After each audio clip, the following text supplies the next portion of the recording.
नमस्कार साथियों, स्वागत है आप सभी का आपकी अपनी पाठशाला पर। मैं हूं अंकित अवस्थी, आप हैं मेरे साथ में अपडेट्स के साथ। और अपडेट में ईरान इजराइल संघर्ष में दो नए किरदारों की अलग अलग तरह से एंट्री हुई है। पहले किरदार का नाम पाकिस्तान है, जिसने फिर से इसे धर्म युद्ध बनाने का प्रयास किया है। जस्ट बिफोर, जब भारत के केस में इंडिया और पाकिस्तान के बीच में क्लैशेस शुरू ही होने वाले थे, पहलगाम में आतंकी हमला होने ही वाला था, आसिम मुनीर ने जैसे टू नेशन थ्योरी और धर्म के ऊपर बयान दिया था, आज पाकिस्तान उसी तरह से और खुलकर सामने आया है और सभी पाकिस्तान के सभी मुसलमानों को और दुनिया के मुस्लिम राष्ट्रों को आह्वान दिया गया है कि हमें ईरान के साथ इकट्ठा हो जाना चाहिए, अदरवाइज हर देश का यही हाल करेगा इजराइल।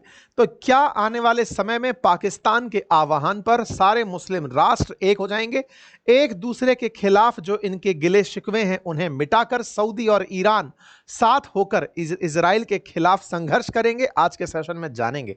साथ ही साथ क्या इजराइल अब तक अमेरिका का साथ पा लिया है या फिर पाने की कवायद कर रहा है? क्या हम यह भी जान पाएंगे कि अमेरिका इजराइल को अपने व्यापारिक हितों के लिए मिडिल ईस्ट में कहीं अकेला छोड़ने की तैयारी तो नहीं कर रहा है? सारी चर्चाएं आज के सेशन में, लेकिन उससे पहले युद्ध से जुड़े अपडेट जान लीजिए। जैसा आप जानते हैं कि ईरान और इजराइल पिछले 48 घंटे से अधिक से संघर्ष में है। अब आने वाले समय में पता चले कि इसे भी डिस्टरबेंस कह दिया जाए तो मैं वॉर शब्द को थोड़ा संभाल कर इस्तेमाल कर रहा हूं। जैसे भारत पाकिस्तान के बीच जो भी था उसे बाद में देश के लीडर्स ने वॉर शब्द से इनकार करते हुए कहा नहीं, बस यूं ही था, छुटपुट था। तो चलिए फिलहाल के लिए आज इसे वॉर मान लेते हैं। बाद में इसे जब नेता लोग कहेंगे नहीं वॉर नहीं था, बस ऐसे ही कुछ था, तो हम इसको ऐसे ही कुछ कह देंगे। तो फिलहाल के लिए वॉर पर चर्चा चल रही है ईरान इजराइल के, और इस वॉर की तैयारियों में हमें एक बार के लिए ये फीलिंग आने लगी है कि ये शायद आजकल में खत्म हो जाए। आजकल होते होते 48 घंटे तो बीत चुके हैं, ये खत्म होने का नाम नहीं ले रहा है। ईरान रिटेलिएट कर रहा है, इजराइल फिर कार्रवाई की प्लानिंग कर रहा है। ऐसे में इजराइल के द्वारा ईरान के न्यूक्लियर साइट और डिफेंस इस्टेब्लिशमेंट्स को टारगेट किया जा रहा है। वहीं ईरान द्वारा इजराइल पर, जो कि छोटू सा है, उसके शहरों को और सिविलियंस जहां निवास कर रहे हैं उन्हें टारगेट किया जा रहा है। अपने अपने पक्ष दोनों के हैं।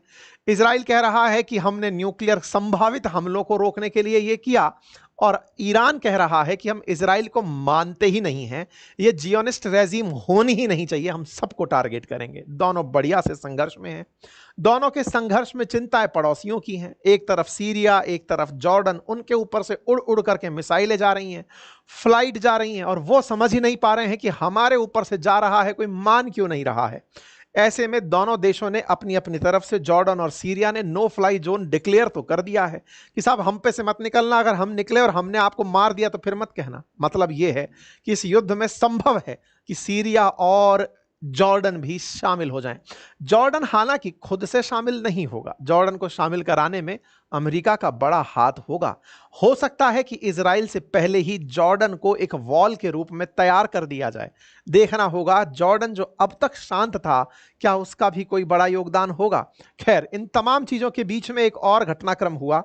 पुतिन कल ट्रंप को फोन मिलाकर कह दिए कि सुनो, जो हो रहा है ठीक नहीं है। इसका मतलब कहीं ना कहीं ईरान के पक्ष में एक माहौल बनता जा रहा है, और ईरान के पक्ष में बनते इस माहौल में पुतिन ट्रंप को फोन करके रशिया यूक्रेन पर कम जानकारी देते हैं और ज्यादा जानकारी ईरान पर मांग लेते हैं कि आप क्या कीजिएगा।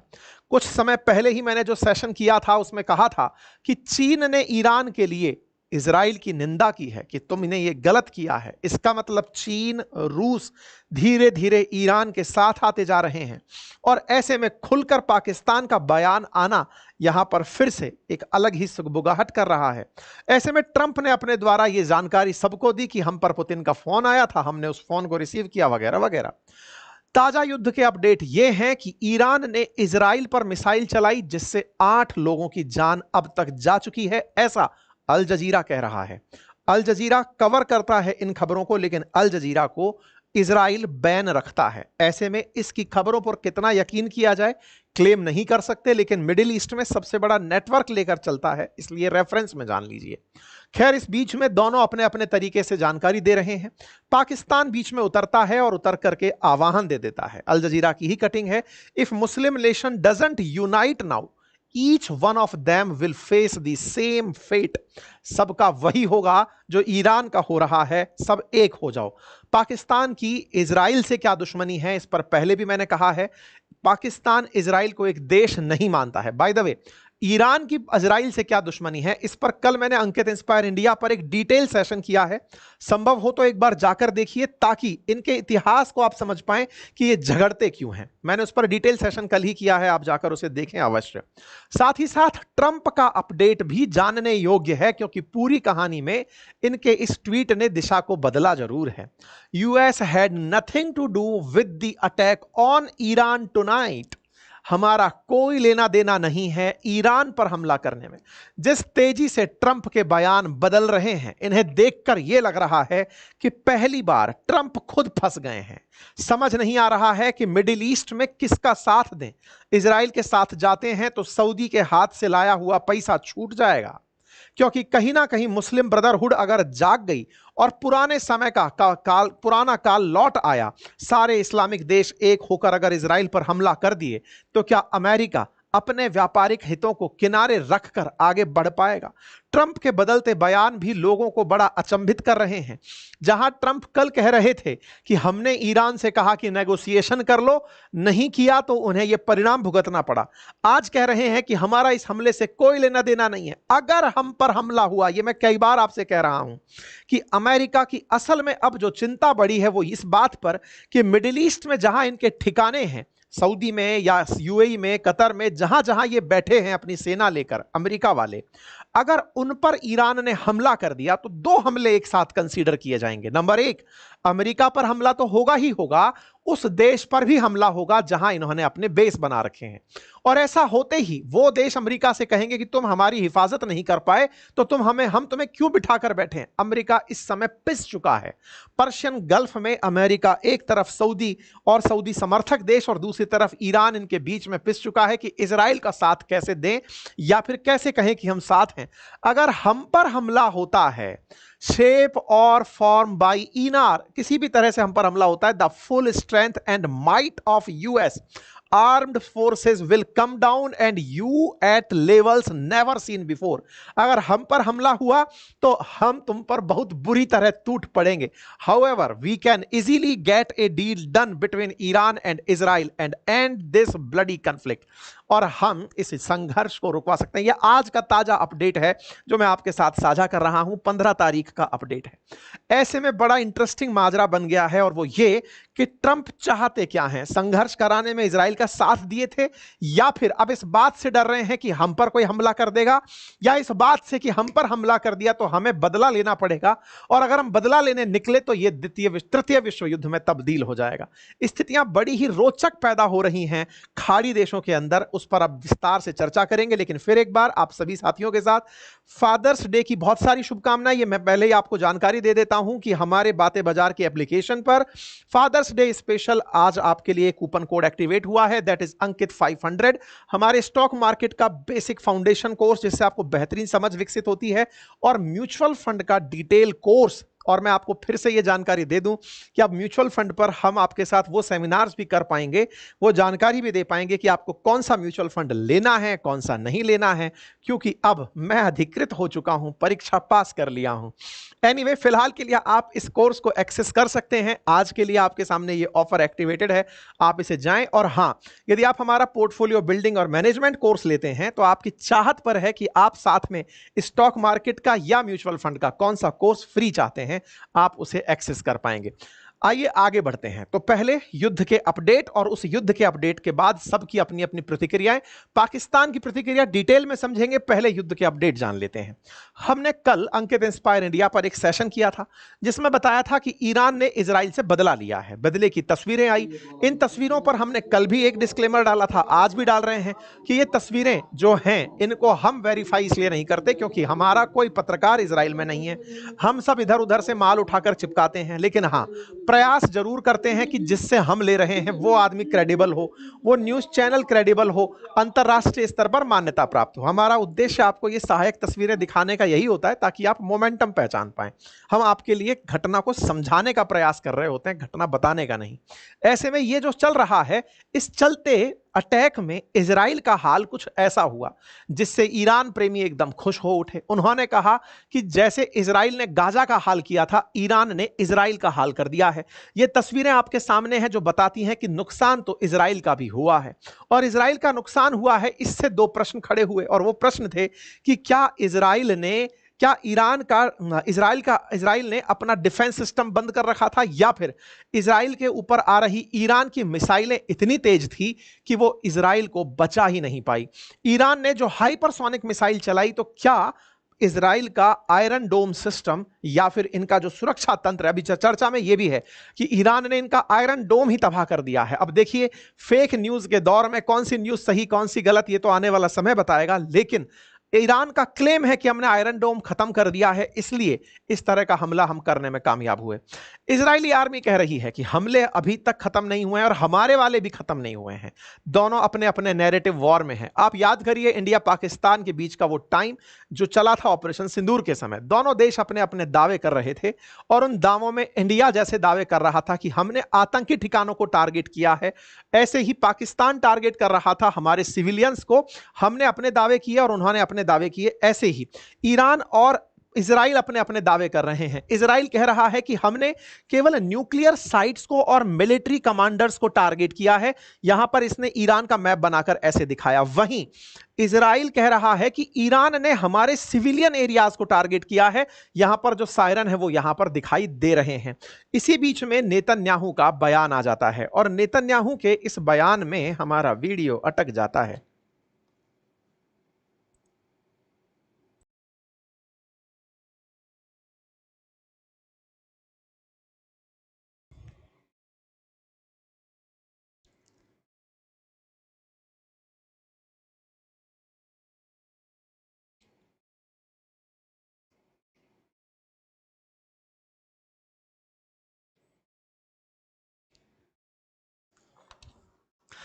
बीच सेशन का यूं चले जाना और पाकिस्तान के विदेश मंत्री का बाहर निकलकर कहना कि मैंने अंकित का सेशन हैक कर दिया था, इसमें कोई अतिशोक्ति नहीं होगी।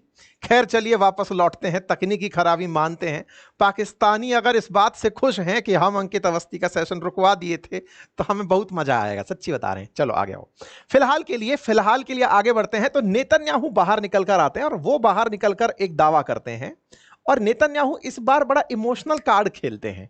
इमोशनल कहिए तो या कहिए डिप्लोमेटिक चाल चलते हैं। और डिप्लोमेटिक चाल किस बात की कि ये ट्रंप को ना प्यार से दुलारते हैं। जैसे कहते हैं ना अपने कि वृद्ध और बच्चे लगभग एक जैसी स्थिति में होते हैं। कल नेतन्याहू ने एक ऐसा ही शाम को 10 बजे के आसपास, जब ट्रंप सेट हो चुके होंगे, उस समय एक वीडियो डाला, और उस वीडियो में नेतन्याहू ने बड़ी प्यारी प्यारी बातें की। पहली बात थी कि हैप्पी बर्थडे, और दो दो हैप्पी बर्थडे एक साथ कहे गए। कौन से बर्थडे कहे गए? पहला ट्रंप को हैप्पी बर्थडे, और दूसरा अमेरिका की सेना को, आर्मी को हैप्पी बर्थडे। तुम लोग 250 साल पूरे कर चुके हो, ट्रंप 80वें साल में एंट्री कर गए हैं। अब प्यार से इन्होंने कहा कि ट्रंप आप कितने अच्छे हैं, आप हमेशा इजराइल के साथ रहे हैं, और यूएस की आर्मी कितनी अच्छी है जिसके चलते पूरी दुनिया स्वतंत्र जी रही है। हम आप दोनों को हैप्पी बर्थडे कहते हैं। लेकिन ट्रंप, हम आप ही के सपने को पूरा कर रहे हैं, हल्के में मत लीजिएगा। बोले कौन सा वाला कर रहे हो? बोले हम कर रहे हैं कि आप पर और हम पर कोई हमला ना करे, इसलिए कोई आपकी तरफ नजर उठा के देखता है ना, हम उसको पहले ही मार देते हैं। अब ट्रंप सोच रहे होंगे रात को बैठ करके कि चल क्या रहा है। तो नेतन्याहू याद दिला रहे थे, दुहाई दे रहे थे। ये बिल्कुल वैसे है जैसे कभी बॉयफ्रेंड गर्लफ्रेंड झगड़ लें, और उस समय पर बॉयफ्रेंड या गर्लफ्रेंड अपने अपने काम याद दिला रहे हो, देखो मैंने तुम्हारे लिए ये किया था, तुमने मेरे लिए ये किया था, अरे पाकिस्तानियों मान जाओ, फिर अटक गए हम। हद है यार।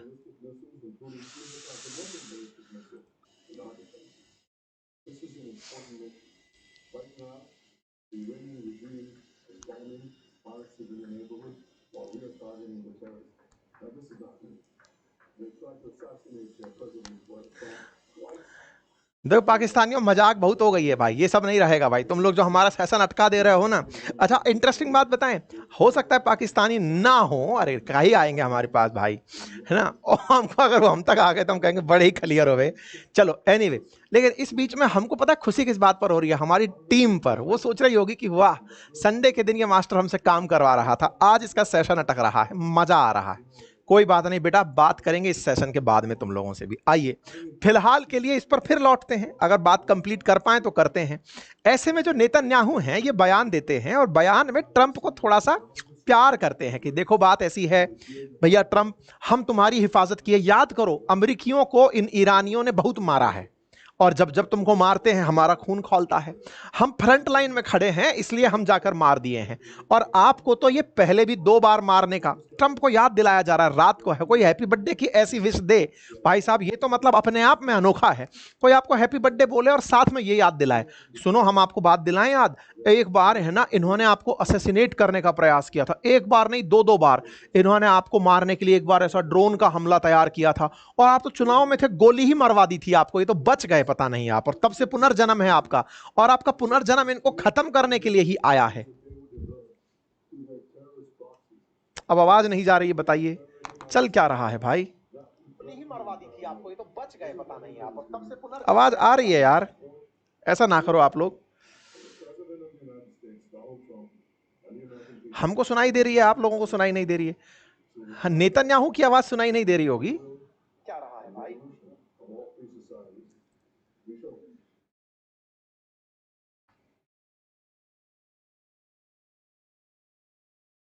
आ रही है ना यार, थम्स अप कर दो, आप फ्लो मत बिगाड़ो यार, देखो फिर मजे नहीं आ पाएंगे फुल वाले, और फिर हम आगे चलकर लाइव सेशंस की जगह फिर रिकॉर्डेड सेशंस में आया करेंगे, आप ऐसे ना करिए। सब ठीक है भाई, नेतन्याहू की आवाज हम सुनाना ही नहीं चाहते, अंग्रेजी बोल रहे हैं ये, अंग्रेजी को ट्रांसलेट हम कर रहे हैं, बोल ये रहे हैं, उल्टा है, शब्द इनके हैं, बोल हम रहे हैं, ठीक है। चलिए आगे बढ़े, करें इजाजत दें आप, पहले ही बहुत सारे हमारे साथ परेशानियां आ रखी हैं, अब वॉइस की परेशानी आप लगा दे रहे हैं। अरे कम से कम टीम वालों, जब ये सेशन हो जाए तो ये बीच की जो मसाले हैं इनको कट कर देना है। आइए आगे चलते हैं। इसके बाद में इन्होंने बढ़िया से बधाई दे दी, ट्रंप के पास बधाइयां पहुंच गई। ट्रंप ने कहा अच्छा हमें याद दिलाया गया है, हमें याद दिलाया गया है कि हमारा बर्थडे है, और इन्होंने हमारे लिए तोहफे में जान ही तो दी है। इन्होंने कहा है कि आप सदा जीवी रहें, इसलिए हम संघर्ष कर रहे हैं सर, और हम जो है ना उनको पहले ही मार दे रहे हैं जो आपको मरवाना चाहते हैं। खैर इस बीच में ये अपडेट आने शुरू होते हैं साहब, आज सुबह सुबह के अपडेट भी आते हैं। अपनी तरफ से इजरायली डिफेंस फोर्सेस बताती हैं कि हमने कौन सी जगह टारगेट किया, कैसे हमने ईरान के जो फाइटर जेट या ड्रोन आ रहे थे, सॉरी जो मिसाइल्स आ रही थी और जो ड्रोन्स आ रहे थे, यूएवीज थे, उनको हवा में ही मार गिराया। इस तरह से इन्होंने अपनी तरफ से जानकारियां दी। इजराइल के द्वारा ईरान के ऑयल डिपो पर हमला कर दिया गया, और ऑयल डिपो पर जो हमले हुए वो कुछ तस्वीरें इस तरह से निकलकर आई। इनके यहां पर फज्र जैम करके एक नेचुरल गैस रिफाइनरी है बुशहर के अंदर सदर्न ईरान में, उस पर इजराइल का हमला हुआ। कहा जाता है कि ये जो फज्र नेचुरल गैस रिफाइनरी है, ये ईरान की सबसे ज्यादा प्राकृतिक गैस एकत्रित करके रखने वाली रिफाइनरी है, रिफाइन करने वाली रिफाइनरी है, और इसको इन्होंने टारगेट किया है। अगले दिन सुबह तक उसमें आग लगी हुई थी। अभी तक नहीं पता है कि इस हमले से उस रिफाइनरी का कितना नुकसान हुआ, लेकिन बदले में ईरान ने क्या किया कि जो हाइफा पोर्ट है, जिस हाइफा पोर्ट के ऊपर इंडिया का भी इन्वेस्टमेंट है, अडानी का भी इन्वेस्टमेंट है, वहां पर हाइफा रिफाइनरी है, ईरान ने उसे टारगेट कर दिया। कुछ वीडियोस इस तरह से आने लगे, अगेन मैं इनकी पुष्टि नहीं करता, इस तरह की चीजें आराम से एआई से जनरेट की जा सकती हैं, लेकिन हां तस्वीरें आई जिसमें यह दिखाया गया कि ईरान की तरफ से बहुत सारी मिसाइलें चलाई गई हाइफा को टारगेट करते हुए। यह हाइफा की रिफाइनरी है जो यहां पर आप देख रहे हैं, और इस रिफाइनरी को आप देखें, रिफाइनरी की पहचान में मैंने जो सेट कर रखा है वो यही है कि इसके यहां पर ना जो एग्जॉस्ट होता है उसके ऊपर आग लग रही होती है बार बार, तो वहां पर हमला हुआ है ऐसा रिपोर्ट किया गया है। कहा जा रहा है कि हमले ईरान के द्वारा इजराइल के हाइफा रिफाइनरी पर किए गए, बिल्कुल वैसे ही जैसे ईरान के अंदर इजराइल ने हमले किए उनकी रिफाइनरी पर। तो दोनों ने रिफाइनरियों को टारगेट किया। देखिए कुछ भी हो, एक चीज माननी होगी, और वो ये है कि ईरान ने इस बार जो हाइपरसोनिक मिसाइलें यूज की हैं वो इजराइल की धरा को टच जरूर कर रही हैं, और टच करने के बाद में 8 से ज्यादा इजरायली मारे जा चुके हैं, ये अल जजीरा कह रहा है। 60 से ज्यादा लोग घायल हैं और घरों के टूटने की खबरें हैं। ऐसे में इजराइल का नुकसान हो रहा है, और इस नुकसान के चलते ही आज सुबह 5 बजे आप नेतन्याहू को बैठक लेते हुए देख सकते हैं। सिक्योरिटी कैबिनेट मीटिंग हुई है और इस सिक्योरिटी कैबिनेट मीटिंग में कितने तरह से मंत्री वगैरह लोग यहां बैठे हैं और नेतन्याहू को बताया जा रहा है कि हम क्या कर सकते हैं। दैट मींस सिक्योरिटी कैबिनेट की बैठक आगे को लेकर चल रही है। 48 घंटे में जो हुआ उसकी ब्रीफ को अगर हम देखें तो ब्रीफ में इजराइल का ऑपरेशन राइजिंग लाइन, ईरान के द्वारा ट्रू प्रॉमिस 3 यह शुरू करना शामिल है, साथ में नेतन्याहू का भारत के प्रधानमंत्री से बातचीत करना और ट्रंप का ईरान को धमकी देना सब शामिल है। ईरान ने इस बीच में क्लेम किया कि उसने इजराइल के 3 F-35 मार गिराए हैं। अगेन ये क्लेम बाद में पता चलेंगे, जैसे ऑपरेशन सिंदूर में आपको फाइटर जेट्स के नाम नहीं पता चले, ऐसे ही ईरान का क्लेम है कि उसने इजराइल के 3 F-35 जो अमेरिका ने दिए हुए थे वो मार दिए हैं। साथ में एक जो सबसे लास्ट में अपडेट है वो ये कि ईरान और अमेरिका के बीच शनिवार को एक न्यूक्लियर वार्ता होनी थी, वो रद्द हो गई। आपको याद होगा कि ट्रंप लगातार ईरान के संपर्क में थे कि आपके यहां पर जो न्यूक्लियर साइट काम कर रही हैं उनके लिए आप मुझसे एक बार डील कर लो, अगर आप डील कर लोगे तो मैं इजराइल को आप पर हमला नहीं करने दूंगा। हुआ ये कि ट्रंप इनसे बातचीत करने के लिए शनिवार के इंतजार में थे और उन भाई साहब ने शनिवार का इंतजार नहीं किया, उन्होंने शुक्रवार को ही अपनी तरफ से हमले ईरान पर कर दिए। दैट मींस इजराइल ट्रंप को पूछे तक नहीं, यह बात तो अब पता है, लेकिन ट्रंप इस बात का क्रेडिट कैसे छोड़ दें, क्योंकि इजराइल जो करता है वो अमेरिका की मूक सहमति से ही करता है, इसलिए ये उस समय कूद पड़े थे कहते हुए कि मैंने तुम्हें डील का टाइम दिया था। टाइम असल मायने में कल शाम का था। कल शाम को ईरान और अमेरिका के बीच में अगर सब सही रहा होता तो न्यूक्लियर वार्ता होती, अब वो रह गई।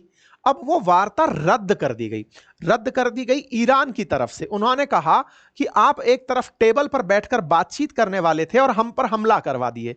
पहले क्लियर करिए कि आप हमला करवाने वालों की तरफ से हो कि शांति करवाने वालों की तरफ से हो। शांति और हमला एक साथ नहीं हो सकता। ऐसे में ईरान ने अपनी तरफ से अपना एयर डिफेंस एक्टिवेट कर दिया है। ईरान ने अपनी तरफ से दुनिया को सूचित कर दिया है। फ्रांस आया मध्यस्थता के लिए, कहने लगा कि भैया आओ टेबल पर बैठकर बात कर लेते हैं। ईरान ने साफ कहा हमले और शांति एक साथ नहीं होते, और ईरान ने एक बात और स्पष्ट करी और कहा कि जो IAEA है ना, इंटरनेशनल एटॉमिक एनर्जी एजेंसी, जो कि हमारे न्यूक्लियर साइट्स को आकर परीक्षण करती है, ये चेक करती है कि क्या ये सही से वर्किंग है कि नहीं, बोले उनसे कहिएगा दूर ही रहें, अब हमारे देश में ना आए। हमें पहले डाउट था, अब कंफर्म हो गया है। ये लोग पहले घूमने आए, हमारी न्यूक्लियर साइट का पता लगाए, पता लगाकर इजराइल को बता दिए, वो वहीं पर हमला कर रहा है। और दूसरा, ये जो IAEA वाले हैं ये इस हमले के बावजूद भी चुप बैठे हैं। ये क्यों नहीं कह रहे कि इजराइल को न्यूक्लियर साइट पर हमला नहीं करना चाहिए था।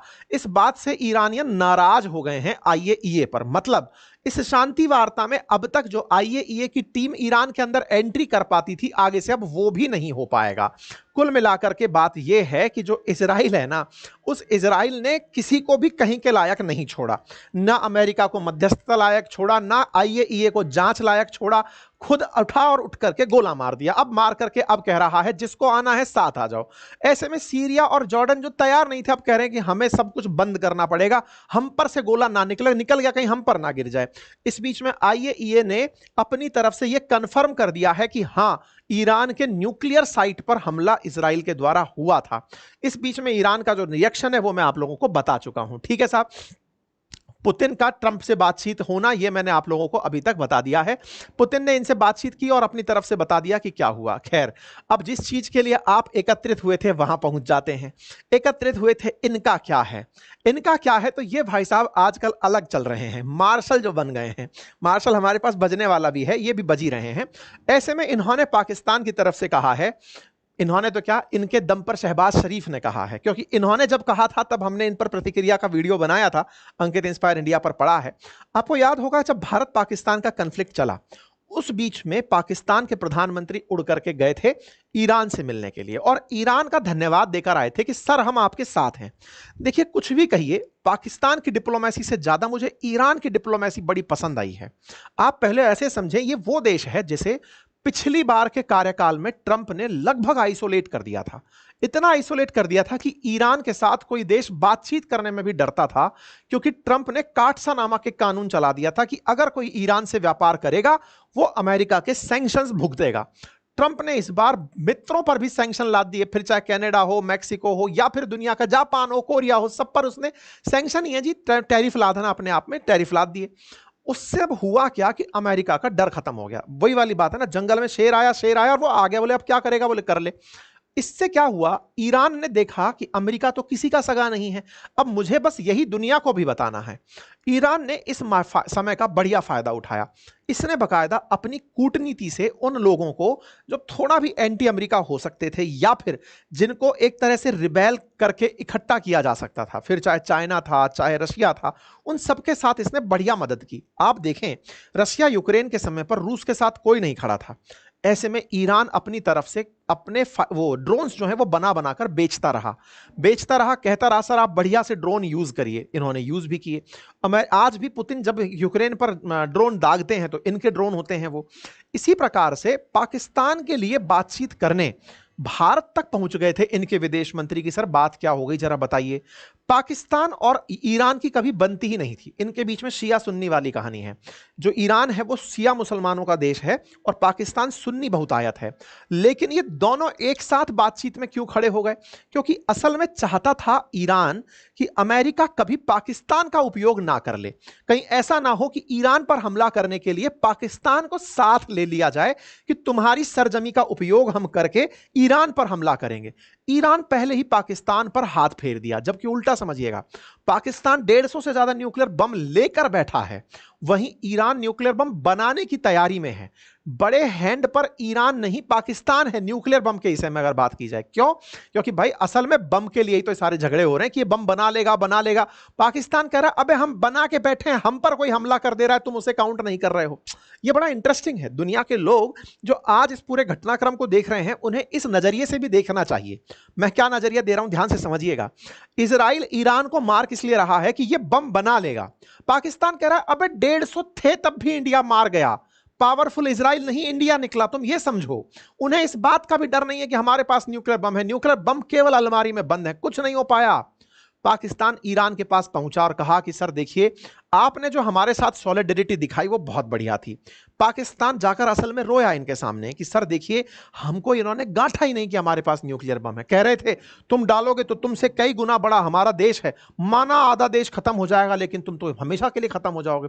सर क्या करें? ईरान ने कहा बेटे संघर्ष करो और हमारे साथ रहो। ईरान ने यही खेला खेला। परिणाम क्या निकला कि जैसे ही ईरान पर इजराइल का हमला हुआ, पाकिस्तान पुराने कर्ज को चुकाने के लिए कि नहीं सर ये तो साथ खड़े थे, ये बिल्कुल हॉस्टल वाली लड़ाइयां खेल रहा है, जैसे कॉलेज हॉस्टल्स में नहीं होती हैं कि हाँ भाई तू मेरे साथ चला था मैं तेरे साथ चलूंगा टाइप से।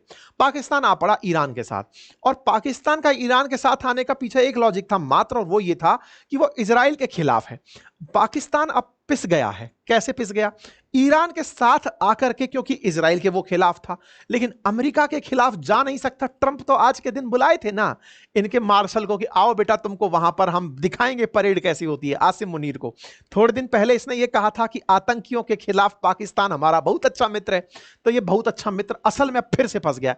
मतलब फॉरेन डिप्लोमेसी में इसका जो फंसना है ना, ये बड़ा इंटरेस्टिंग अध्याय बनेगा आने वाले टाइम में। पाकिस्तान निकल कर आता है और आकर शहबाज शरीफ जहां शुरुआत में कंडेम कर रहे होते हैं, करते करते इतना आगे निकल पड़ते हैं कि मैं साथ में हूं, ईरान तुम संघर्ष करो, हम तुम्हारे साथ हैं, और सारे मुस्लिम देश एक हो जाओ। अगर आज जो ईरान के साथ हुआ है वो कल को तुम्हारे साथ भी हो सकता है। पाकिस्तान के मुंह से ये वाली बात सुनकर कई देशों को तो ट्रस्ट खत्म हो गया कि ये धर्म के नाम पर बात करने वाला पैदा कौन हो गया। पूछिए क्यों? क्योंकि ये वही पाकिस्तान है जो पैसा लेकर के अफगानिस्तान में आए दिन बम गिरवाया था।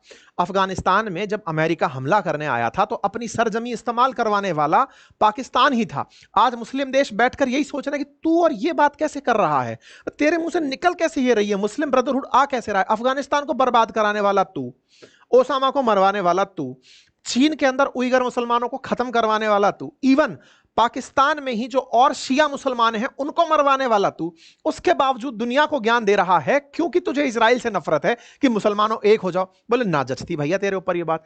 ऐसा करके ना तो मुसलमानों का ये ट्रस्ट पा रहा, उधर से अमेरिका और कह रहा है हाँ बेटे तुमको तो अभी हम पुचकारे थे कि तुम बढ़िया आदमी हो यार, क्रिप्टो के नाम पर तुम अपनी रिश्वत देके गए थे, इतनी ही चलेगी, आगे नहीं चलेगी अब। ऐसे में क्या हुआ? तो अब ये जो बाहर निकल कर आया है कि हम खड़े हैं ईरान के साथ, देश परेशान हो गए कि यार ये क्या है, माथा कैसे पकड़े। इधर पाकिस्तान तुर्की से कह रहा है कि सर आइए ना, ईरान संघर्ष में है। ट्रंप कह रहे हैं कि यार ये हो क्या रहा है, मैं गलत बर्थडे तो नहीं मना रहा हूं अपना, मनाने के लिए बर्थडे चलने चाहिए थे क्रैकर अमेरिका में, चल कहीं और रहे हैं। इजराइल तुम इतना सेलिब्रेशन मत करो यार, तुम गजब सेलिब्रेशन कर दे रहे हो। और इधर पाकिस्तान कह रहा है कि सेलिब्रेशन में कहें तो न्यूक्लियर बम चलाएं। सर बताइए ना, ऐसे में ट्रंप बड़े परेशान है कि मैं करूं तो करूं क्या।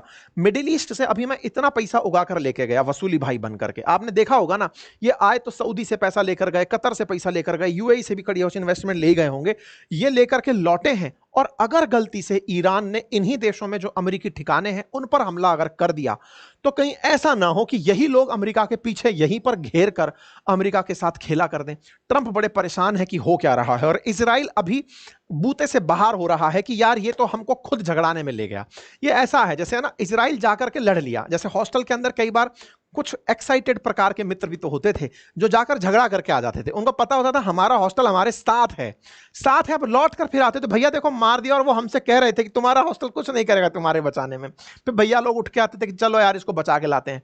एग्जैक्टली इजराइल वैसा किया है, जाकर के पहले मार दिया ईरान को, और जाके कह रहा है अमेरिका देखो तुमको ये कहता था, हम तो इसलिए गए थे, देखो ये हुआ था। अमेरिका कह रहा हमसे तो पूछ लेते, मारने गए थे, अब देखो मुझको मार पड़ी तो अमेरिका आपको मार पड़ेगी। अमेरिका कह रहा है कि गजब ही हो रखा है, हम अभी चुनाव जीतने के लिए तैयारी कर रहे थे कि हम जीतेंगे प्रेसिडेंसी का, ये कुछ और ही चले गए। खैर, इस यहां पर पूरे खेल में अमेरिका फंस चुका है। पाकिस्तान अलग परेशान हो रखा है, क्यों? क्योंकि उसे नेता बनने की ताजा उसको लगा है कि दुनिया भर के लोग उसे लल्ला बना करके गोदी में झुला रहे हैं। पाकिस्तान ईरान का साथ देकर फिर से फंस गया है, क्यों? क्योंकि अमेरिका यह बर्दाश्त नहीं करेगा कि बेटा तुम हमारे दुश्मन के पक्ष में मत बोलो, यह बर्दाश्त नहीं है। देखना होगा ट्रंप का स्टैंड क्या होगा। हालांकि ट्रंप धमकाने में तो लगे हैं, इनको लगे हैं कि देखो नेतन्याहू तुम्हारे लिए हम संघर्ष तो कर लेंगे, लेकिन दुनिया वाले विदित रहे कि ईरान अगर हम पर हमला कर दिया तो हम उसका बदला बढ़िया लेंगे। तो देखो ये तो अब उस तरह से हो गया कि ऊंट या तो इस करवट बैठेगा या उस करवट जाएगा। ट्रंप अगर इस मामले में फिर से इन दोनों के बीच कुछ कराने में कामयाब हो जाते हैं तो ठीक है, अदरवाइज खेला बढ़िया होगा। और उस बढ़िया खेले में वर्ल्ड वॉर 3 की जो सुगबगाहट आप लोग फील करते थे वो दिखाई दे सकती है, क्योंकि शिया सुन्नी एक अगर हो गए तो ये मतलब समझिए कि अमेरिका की डिप्लोमेसी फेल होने जैसी कहानी कही जाएगी। ठीक है, चलिए फिलहाल के लिए इतना ही। आप अपनी तरफ से आपकी क्या राय है कमेंट बॉक्स में जरूर बताएं। चैनल पर नए हैं तो सब्सक्राइब कर लें, अपनी राय कमेंट बॉक्स में अवश्य छोड़ें। फिलहाल और हाँ, ये सेशन कल वाला जरूर देखिएगा, क्योंकि आज के समय पर जो चल रहा है उसे समझने के लिए कल मैंने अंकित इंस्पायर इंडिया पर एक सेशन बनाया था कि दोनों के बीच आफ्टर ऑल दुश्मनी क्या है, ईरान और इजराइल के बीच। आप उसे जरूर देखें। Thank you so much. Father's Day पर अपने सभी पिता तुल्य जो भी लोग हैं उनको अपनी तरफ से बधाई दें। अपने पिताजी को उनका आपके जीवन में क्या कंट्रीब्यूशन है उन्हें वो रिकॉग्नाइज करवाएं। उन्हें हो सके तो एक प्यारा सा हक करें, चरण स्पर्श करें। हो सकता है कि एक वेस्टर्न कल्चर हो सकता है कि भारत के अंदर पिता को ग्रीक करने का कोई और तरीका भी आपको पता हो, लेकिन अगर कोई दिन कुछ कहने से अच्छा होता है तो आप कर लीजिए अगर आपको ठीक लगता है। एनीवे, फिलहाल के लिए इतना ही। और हाँ, यदि आप चाहते हैं हमारे स्टॉक मार्केट के कोर्सेज या म्यूचुअल फंड के कोर्सेज को एक्सेस करना तो फादर्स डे पर अंकित 500 कूपन कोड एक्टिवेटेड है, आप जाकर यूज करें बातें बाजार की एप्लीकेशन से। और जो पोर्टफोलियो बिल्डिंग मैनेजमेंट कोर्स है इसके साथ इनमें से कोई भी एक कोर्स एज ए गिफ्ट आप प्राप्त कर सकते हैं। Thank you so much.